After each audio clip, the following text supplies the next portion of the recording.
Thomas Froelicher est sur le plateau de M-Provence, le patron de Kedge, directeur général de cette école Business School qui évidemment est présente sur Marseille, mais également dans des villes comme Bordeaux. Aujourd'hui, c'est quoi? Qu'est-ce que ça représente dans le paysage des écoles de commerce implantées en France, Kedge Business School? Oui, bonjour. Je crois qu'aujourd'hui, ça tombe bien puisque je pense que cette année, on vient de franchir un cap qui fait de Kedge probablement la plus grande école en taille en France, probablement en Europe dans un top 5, top 10. Et effectivement, on est implanté sur de nombreuses villes. Alors en France, on pourrait ajouter Toulon par exemple, oui. Mais aussi en Afrique, à Dakar, ou encore en Chine, où j'irai lundi pour faire une rentrée académique là-bas aussi, à Suzhou et Shanghai. Donc c'est surtout ça, et c'est une école qui pèse, puisqu'on est avec des entrepreneurs, c'est aussi une entreprise de plus de 100 millions d'euros de budget. Une école de commerce, ça forme à quoi aujourd'hui et quel est le profil des gens qui passent par cette école? Alors on forme. Alors c'est l'intérêt, je pense, des business schools aujourd'hui. On forme des gens avec des profils extrêmement variés qui peuvent ensuite faire des carrières très très diverses. Alors on a de tout. Il y a dans cette école le patron de London Stock Exchange, qui est passé dans cette école, qui était président de la junior entreprise, Xavier Rollet, qui est une personnalité évidemment de la City. Vous avez aussi des champions olympiques de canoë et kayak, Denis Gargaud, qui a fait ses classes également ici. Qui est chef d'entreprise, et qui est un chef d'entreprise, s'est mis à son compte, un créateur. Il y a beaucoup d'entrepreneurs, il y a de plus en plus d'entrepreneurs dans le monde digital. Quelqu'un comme Christian Vanizette, qui était dans un top 30 de Forbes, des futurs finalement entrepreneurs, qui est présent sur tous les continents. Vous avez des chaires qui sont assez originales sur la finance autrement, sur le bonheur en entreprise. Est-ce qu'aujourd'hui, ce sont des choses qui sont importantes, j'allais dire, pour le marketing commercialement pour Kedge, ou est-ce qu'au-delà, ça représente vraiment quelque chose qui concerne les étudiants et qui peut les faire évoluer? Non, c'est vraiment au cœur de l'école. L'idée, c'est d'être évidemment une école généraliste, mais d'avoir aussi la capacité d'avoir quelques expertises extrêmement pointues et qu'on va systématiquement décliner. On va les décliner en recherche, il faut produire des connaissances avec les entreprises.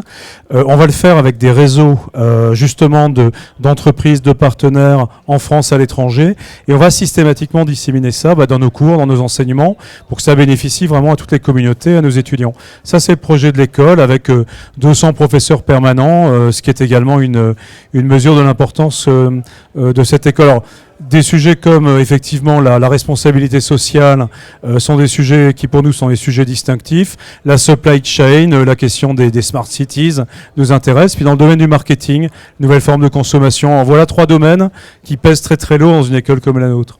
Et puis une question aussi, c'est très pratique parce que vous avez une salle des marchés, bientôt vous allez avoir un studio de télé. Enfin, on a vraiment l'impression, vous l'avez déjà, on a vraiment l'impression aujourd'hui que vous faites tout pour que vos étudiants soient pratiquement vraiment opérationnels, quoi. Oui, mais je crois qu'on doit raisonner autrement. Enfin, nos étudiants ont muté, se sont transformés depuis bien longtemps maintenant. Et en réalité, ce qu'on doit leur offrir, c'est d'abord une expérience extrêmement forte. Ils ont vocation dans cette école à vivre les années les plus intenses de leur vie. Et l'idéal, finalement, c'est de les former après qu'ils se soient engagés, alors dans des associations, qu'ils aient des vécus dans des salles de marché, vous le disiez. Il y a une salle de production, effectivement, qui leur permet de produire des contenus digitaux. C'est un truc qui devient évidemment quelque chose, un requis absolument fondamental pour nos étudiants, tout ce qui est codage, etc. Tout ça est dans le curriculum. Et puis après, il y a aussi des expériences de vie qu'ils vont chercher dans le monde entier. Nos étudiants sont des nomades. Ils le sont à l'école, puis ils le seront évidemment dans leur carrière également. Donc il y a pratiquement 300 partenaires sur la planète avec qui on collabore. On vient de recevoir presque 800 étudiants venant de l'étranger à l'occasion de cette rentrée, par exemple. Est-ce qu'il y a des formations qui sont adaptées à ce qui est essentiel ici, c'est-à-dire la mer, le commerce, des activités telles que la santé aussi, qui sont très fléchées par l'Europe comme des points forts de Provence-Alpes-Côte d'Azur? Oui, c'est un peu le projet. Finalement, on est sur de nombreuses villes. Donc le challenge pour nous, c'est de donner à chacun des campus une tonalité très forte et qui résonne avec son milieu, son écosystème. Donc effectivement, ici, à Marseille, il y a sûrement un prisme assez fort sur tout ce qui touche à l'entrepreneuriat, au digital. Il y a un axe santé qui est très important, e-digital, mais aussi le management des organisations de la santé. Enfin, c'est tout un secteur que je ne vais pas décrire là, tout le monde comprend son importance. Voilà, il y a une filière expertise comptable qui est importante, de la finance, notamment une finance, on appelle ça finance autrement, c'est une manière d'envisager la finance qui est différente. À Toulon, il y a une école de design, on y vit intensément, effectivement, le design en lien avec le maritime, le développement durable. C'est vrai qu'on essaye à chaque fois dans nos villes d'être très très proche des enjeux territoriaux.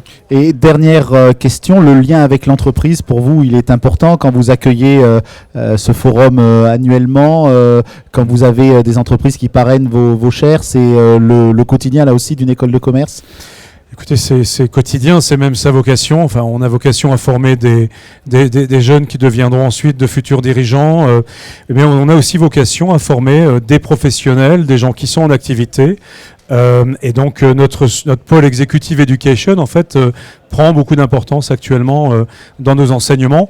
Nos étudiants plus jeunes sont ravis d'avoir des professeurs qui savent enseigner à des gens qui ont 10 ans, 20 ans d'expérience et de métier. C'est aussi un gage de garantie de qualité.